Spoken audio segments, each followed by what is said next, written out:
I'm Jim Reed. This is a page from my red clay diary. It's all about life, actually. This is called To Drive a Nail. Jimmy 3 is a good dawdler. After all, at age 5, lacking the vaguely envisioned future burdens of adulthood, Jimmy 3 has a great deal of dawdling time. This morning, his first dawdle is all about nails and hammers and claws and ouchies. At the end of the front yard sidewalk, where concrete gutter meets grainy asphalt, Jimmy 3 bends to pick up a sheeny metal object, a bent, thus discarded nail that glints in the sunlight. He rotates the nail between thumb and forefinger, holds it close to the eye, examines it at arm's length, wonders how it got where it wound up. What to do with a bent nail on a dewy morning? It's not like Jimmy 3 to throw anything away. Mimicking his mother's habits, he pockets the nail that will later join other possibly useful discarded objects into an old Hava-Tampa cigar box gifted by his grandfather. Oh, the treasures within that box.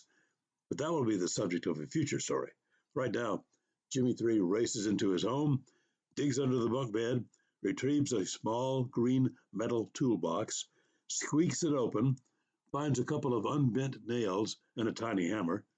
He is inspired to do something useful with hammer and nails, something no one else will find significant.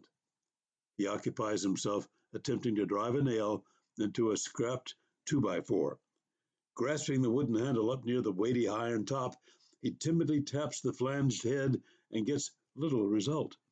Swinging the hammer higher so that gravity and sinew can bring it down harder, he manages to bend the nail. It flies off and hides beneath the bunk. Jimmy is not frustrated because he has other nails, but he is also aware that calmly assessing the situation will go a long way towards saving future nails. His father once showed him the proper way to get the most out of a hammer. He finally recalls this: grasp the handle much lower, away from the claw, thus increasing the power of the downward swing. He holds the nail so that it is vertical, while the pointed tip is touching the wood. With the confidence of youth and the help of gravity and the assistance of young muscle, Jimmy 3 joyfully brings full force to the nail head. No reason to explain that Jimmy's thumb, ouchie, takes a few minutes out of his project, but he knows that to complain is to risk having unwanted drama and perhaps hammer banning. The next time is magic. Using all his hastily garnered wisdom, the nail is pounded neatly into the 2x4. For a second, he considers creating an exhibit of wood and nail to show off his prowess to playmates. The pounding is in his sore thumb and reminds him to calm down.